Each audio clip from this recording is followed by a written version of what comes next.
नमस्कार दोस्तों, आपका मेरी क्लासेस में स्वागत है। जैसा कि हम कोशिका के अंगों के बारे में पढ़ रहे थे। कोशिका के अंग हमने पहले पिछली क्लास में जाना कि कोशिकाएं कितने प्रकार की होती हैं, प्रोकैरियोट कोशिका और यूकैरियोटिक कोशिका क्या होती है, और इसके बारे में हमने ये पढ़ा था कि कुछ कोशिका के अंगों के हमने पढ़ लिया था, जैसे माइटोकॉन्ड्रिया क्या होती हैं और जिसे कोशिका का ऊर्जा घर कहते हैं, राइबोसोम कितने प्रकार के होते हैं। इसी क्रम में हम आगे बढ़ते हुए इस क्लास में हम गोल्गी बॉडी के बारे में पढ़ेंगे, गाल्गी काय के विषय में पढ़ेंगे। गाल्गी काय ये एक बहुत ही महत्वपूर्ण अंग है कोशिका का।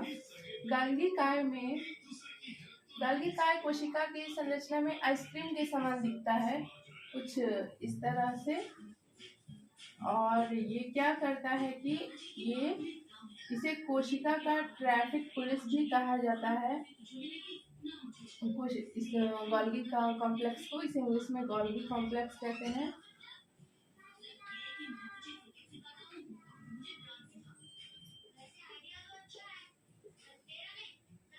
और गोल्गी कॉम्प्लेक्स को ट्रैफिक पुलिस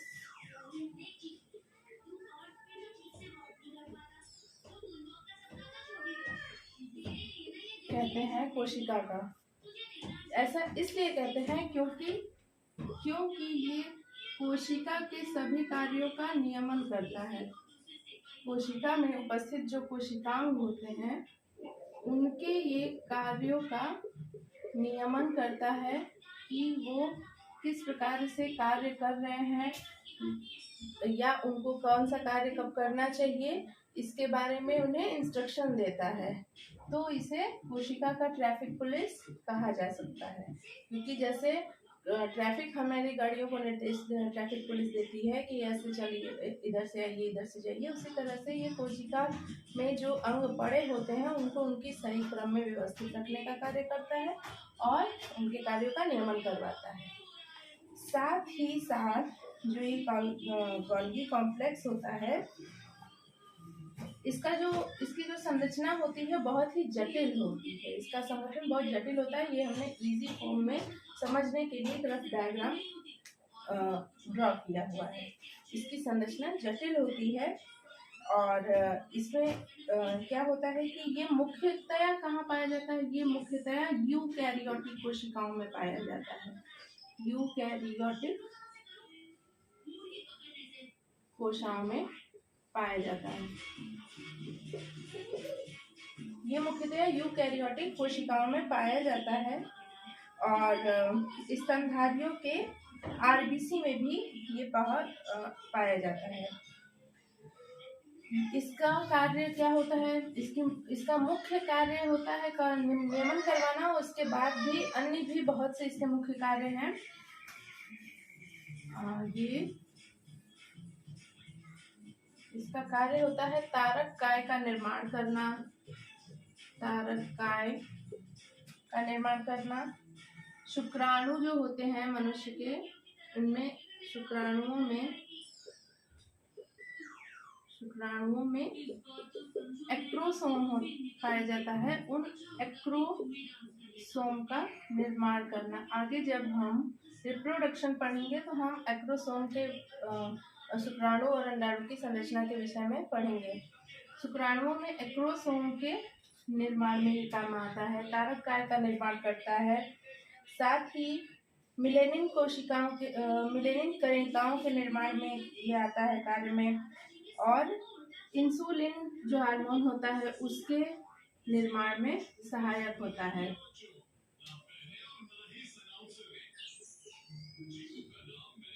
इंसुलिन हार्मोन के निर्माण में ये सहायता करता है। इन सभी का ये निर्माण करता है।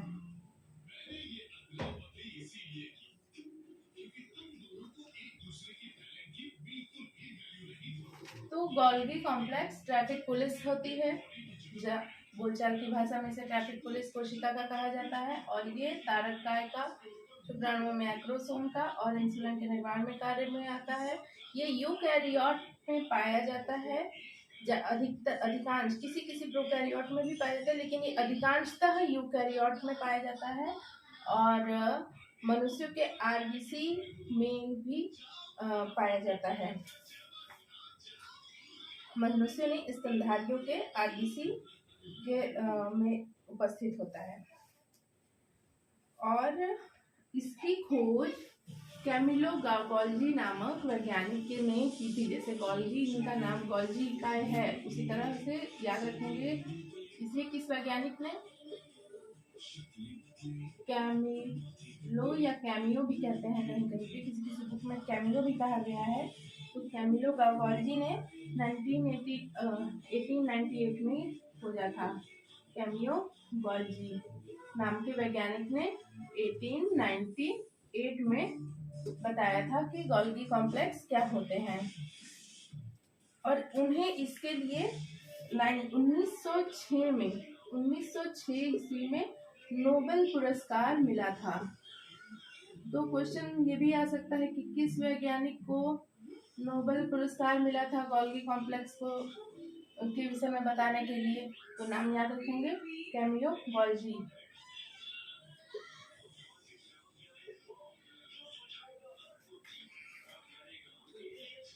तो गोल्गी कॉम्प्लेक्स के बारे में हमने जान लिया।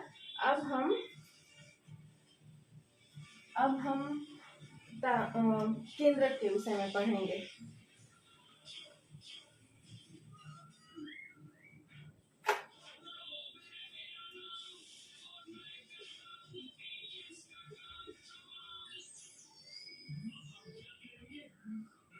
हमने कल देखा था कि एक कोशिका का वक्री डायग्राम बनाया था मैंने, उसमें मैंने बीच में केंद्रक बनाया।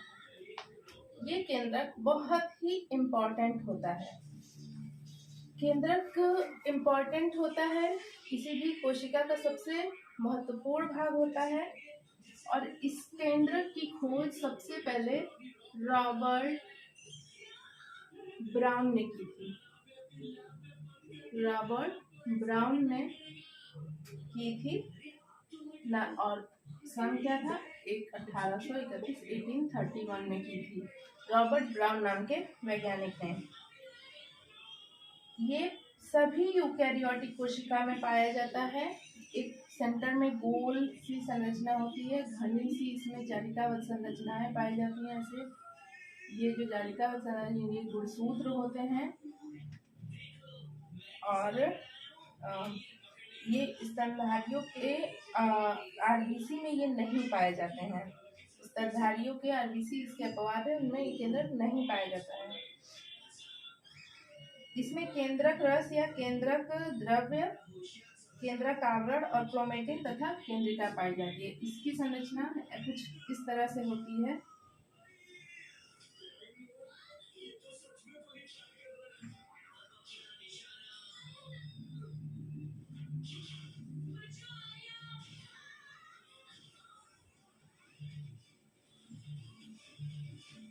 इस तरह की इसमें एक बाहर लेयर पाई जाती है, जिसे केंद्रक आवरण कहते हैं। केंद्रक आवरण, अंदर इसमें एक छोटी सी केंद्रिका पाई जाती है, जिसे कहते हैं केंद्रिका। बड़े से कोशिका में छोटा सा केंद्रक, छोटे से केंद्रक में छोटी सी केंद्रिका, फिर इसमें छोटे छोटे जाल बने होते हैं, जिसे गुणसूत्र कहते हैं और क्रोमोसोम कहते हैं।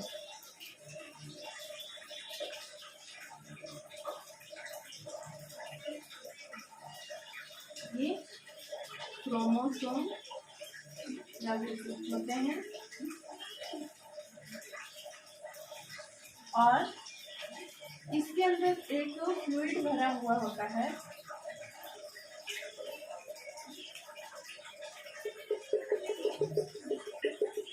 इसके अंदर भी तरल पदार्थ भरा होता है।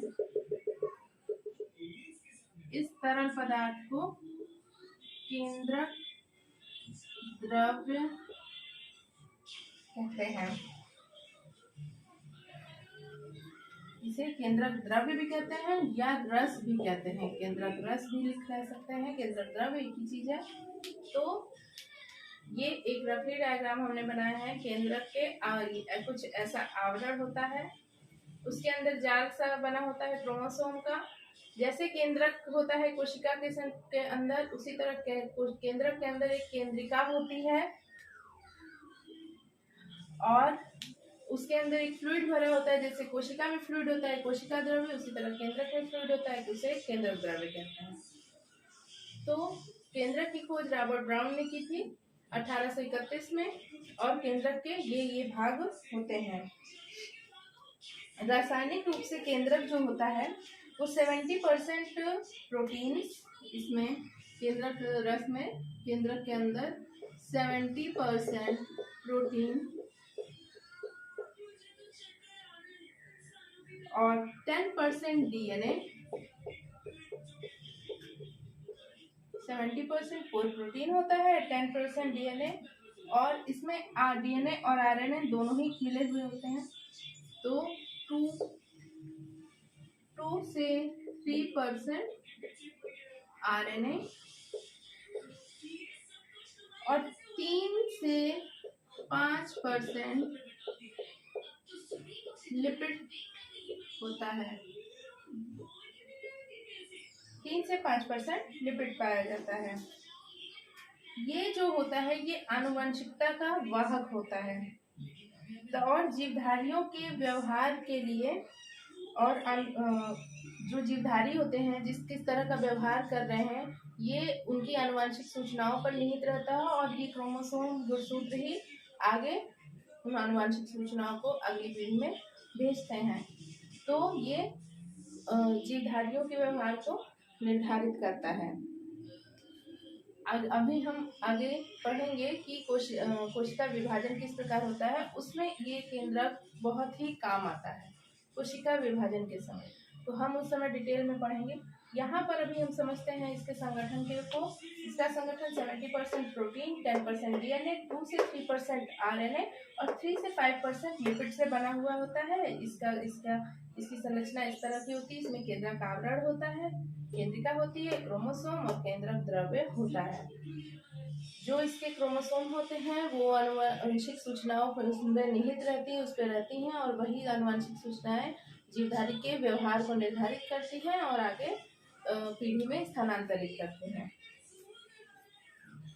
अब हम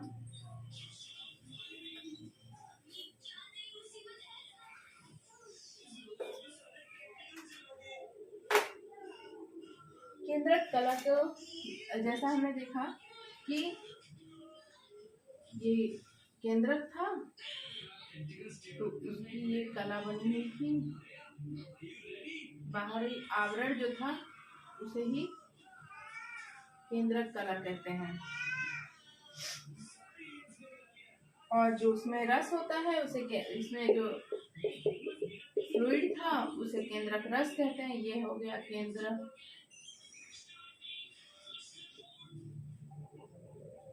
केंद्रक कला या न्यूक्लियस मेम्ब्रेन, इसे कहते हैं केंद्रक द्रव।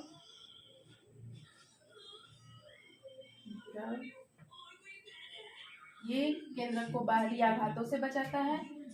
ये बाहरी आघातों से बचाएगा, ये केंद्रक को लचीला बनाएगा। उसके अंदर जो केंद्रिका होती है छोटी सी, ये विभाजन के समय विभाजित होती है, और इसमें जाल में के रूप में जो गुणसूत्र होते, क्रोमोसोम पाए जाते हैं, ये कोशिका विभाजन के समय कार्य कर आते हैं।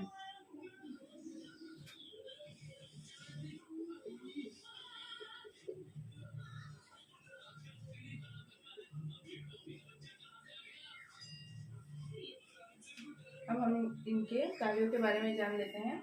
ये केंद्रक कला का कार्य होता है केंद्रक को बाहरी आघातों से बचाना, और इसके अंदर के जो क्रोमोसोम है उनको बाहर जाने से रोकना, इधर उधर बिखरने से। केंद्रक द्रव्य का कार्य होता है इसको लचीला बनाना और न्यूट्रिशन पदार्थ देना। केंद्रिका जो होती है वो विभाजन के समय में कार्य आती है जब कोशिका विभाजन होता है, और क्रोमोसोम भी विभाजन के समय कार्य करते हैं। क्रोमोसोम पर ही आनुवंशिक सूचनाएं होती हैं। तो हमने केंद्रक में एक केंद्रक के सभी अंगों को पढ़ लिया है, जान लिया है। अब हम समझ लेते हैं इसके अंदर जो ये रस है इसमें न्यूक्लिक अम्ल पाया जाता है। न्यूक्लिक अम्ल के विषय में देखते हैं कि क्या होता है।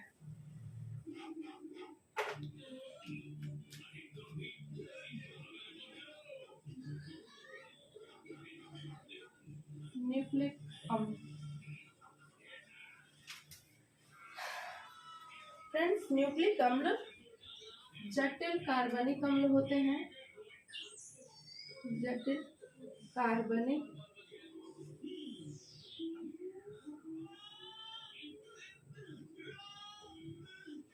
अम्ल, न्यूक्लिक अम्ल को जटिल कार्बनिक अम्ल होते हैं और ये कोशिका के सबसे महत्वपूर्ण बड़े अणु हैं, यानी कि मैक्रोमोलिक्यूल हैं।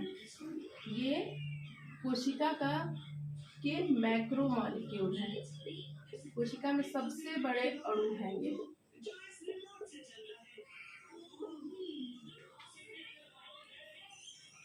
ये न्यूक्लियोटाइड के आपस में फास्फोडाइएस्टर बंध द्वारा जुड़कर लंबी चेन बनाते हैं। न्यूक्लियोटाइड्स होते हैं और ये कैसे बनते हैं? न्यूक्लियोटाइड्स के आपस में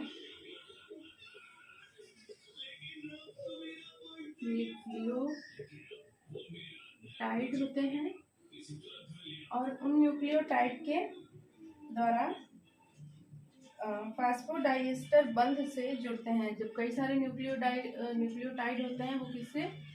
फास्फोडाइएस्टर बंध द्वारा आपस में जुड़ते हैं।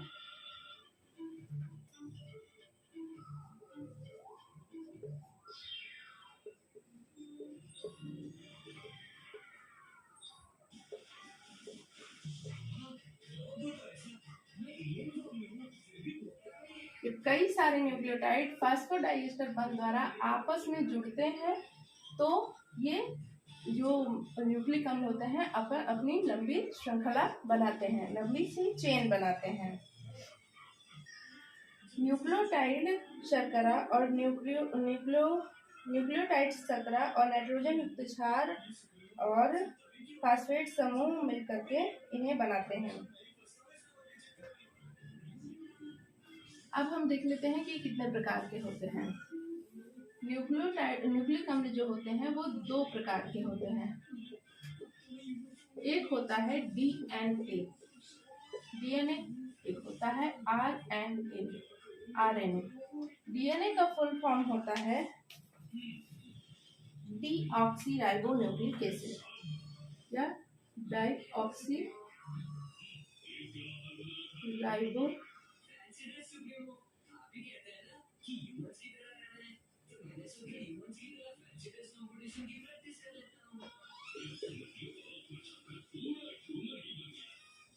ऑक्सीराइबोन्यूक्लिक एसिड और राइबो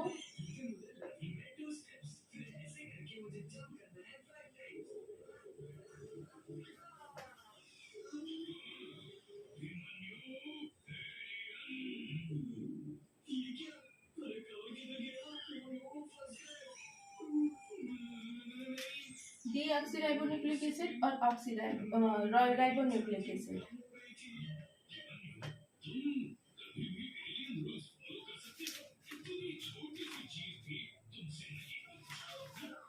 ये जो होता है डीएनए होते हैं, एक डीएनए में 4 प्रकार की नाइट्रोजनी युक्त क्षार पाई जाती है, प्यूरिन, पिरिमिडिन, एडेनिन और ग्वानिन।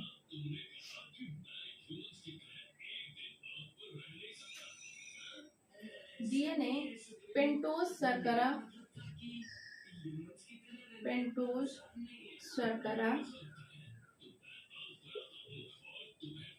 और फास्फोरिक अम्ल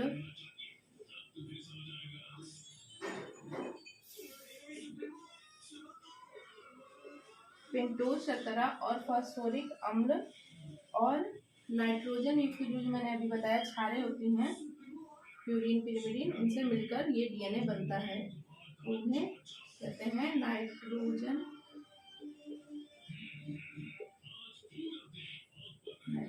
युक्त क्षार। डीएनए होता है जो वो पेंटोज शर्करा और फास्फोरिक अम्ल और नाइट्रोजन युक्त क्षार से मिलकर डीएनए बनता है। जो नाइट्रोजन युक्त क्षार होती हैं वो दो प्रकार की होती हैं,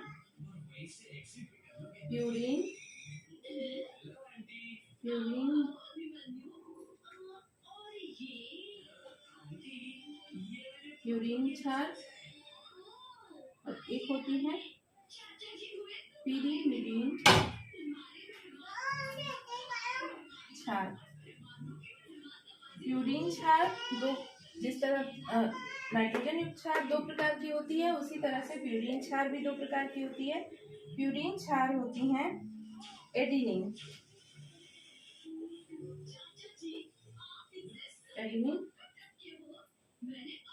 और ग्वानिन। एडिनिन को ए से, ग्वानिन को जी से लिखते हैं। इसी तरह से पिरिमिडीन जो होती हैं वो भी दो प्रकार की होती हैं, जिसे साइटोसिन और थायमिन कहते हैं।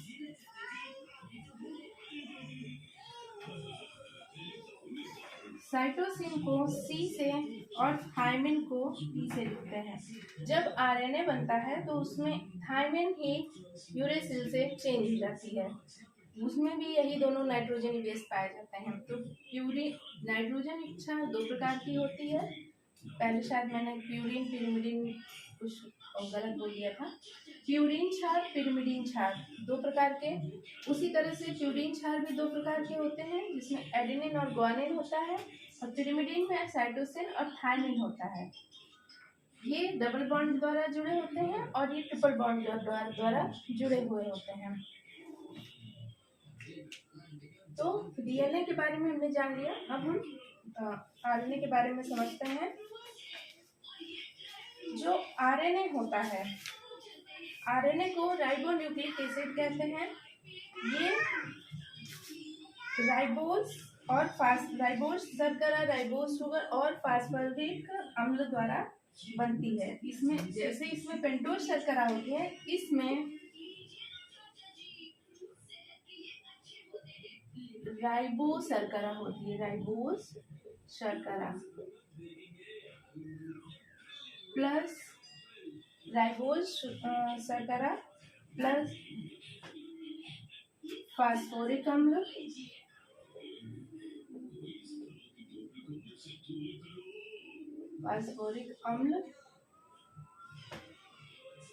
और प्लस नाइट्रोजन बेस, नाइट्रोजनी क्षार।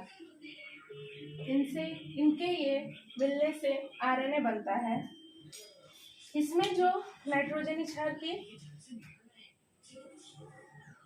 दो प्रकार के होते हैं, इसमें भी प्यूरीन पिरिमिडीन।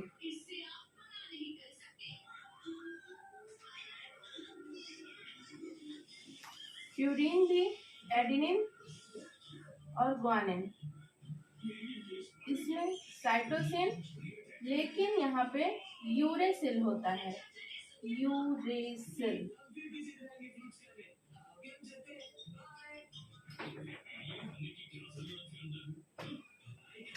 इसमें नाइट्रोजन क्षार में थायमिन की जगह पे यूरेसिल हो जाता है। तो जो डीएनए होता है वो आनुवांशिक सूचनाओं का वहन करता है। ये आनुवांशिक सूचनाओं को आगे ले जाता है माता पिता से संतानों में और कोशिका की संरचना और कार्यकी को नियंत्रित करता है। और आरएनए जो होता है वो कुछ विषाणुओं में आनुवांशिक पदार्थ होता है। हम यहाँ पे सभी जीवों के बारे में पढ़ रहे हैं, तो विषाणु जो वायरस हैं वो भी सजीव की भी प्रकृति दर्शाते हैं। तो जो ये जो आरएनए होता है वो कुछ विषाणुओं में आनुवंशिक पदार्थ का कार्य करता है। आरएनए जो होता है 3 प्रकार का होता है। आरएनए मुख्यतः 3 प्रकार का होता है। यहाँ पे लिखते हैं mRNA, messenger RNA, mRNA, tRNA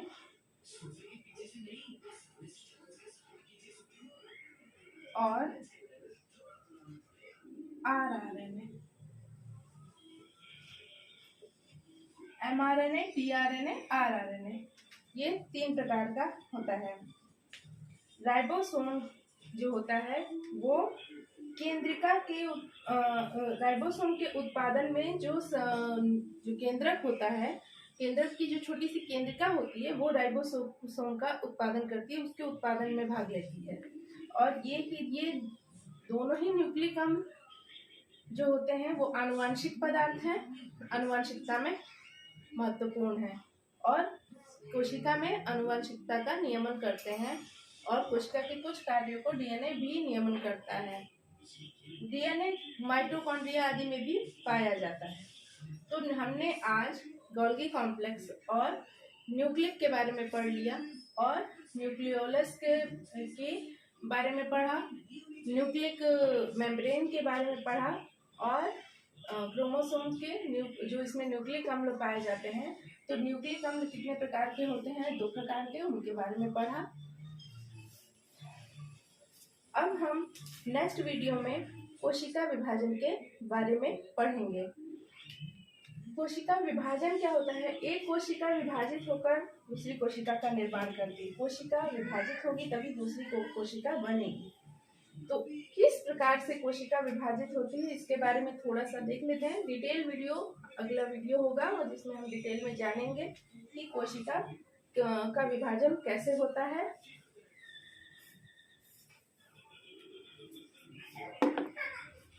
बच्चों, कोशिका का विभाजन 3 प्रकार का होता है।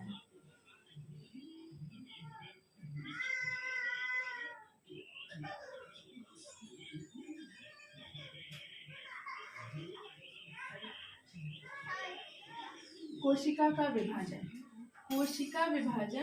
3 प्रकार का होता है। असूत्री, समसूत्री और अर्धसूत्री।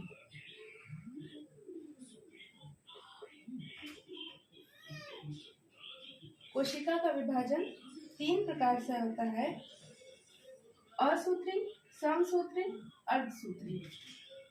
और कोशिका विभाजन के 3 चरण होते हैं। पहला चरण होता है, ये तो इसके प्रकार हैं। कोशिका विभाजन टाइप प्रकार है। अब स्टेप देखते हैं क्या होते हैं। कोशिका विभाजन के 3 स्टेप होते हैं। पहला स्टेप है जीनोम का गुणन। जीनोम का गुणन, in English replication of genome. Replication of genome. Genome का गुणन या रेप्लिकेशन ऑफ जीनोम, ये पहला स्टेप है। सेकंड स्टेप है केंद्रकीय विभाजन।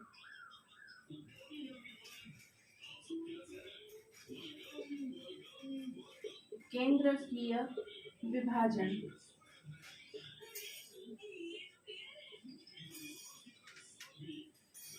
सेकंड स्टेप है केंद्रकीय विभाजन या इसे हम कहते हैं क्रायोकाइनेसिस।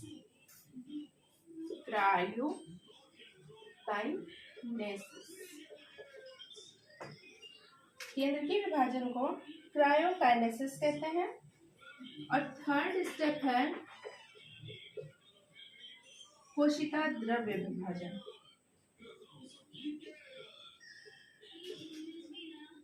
कोशिका द्रव्य विभाजन। कोशिका विभाजन एक बहुत ही इम्पॉर्टेंट टॉपिक है जो हर लेवल पे काम आता है, बड़ी छोटी से लेकर बड़ी क्लासेस में।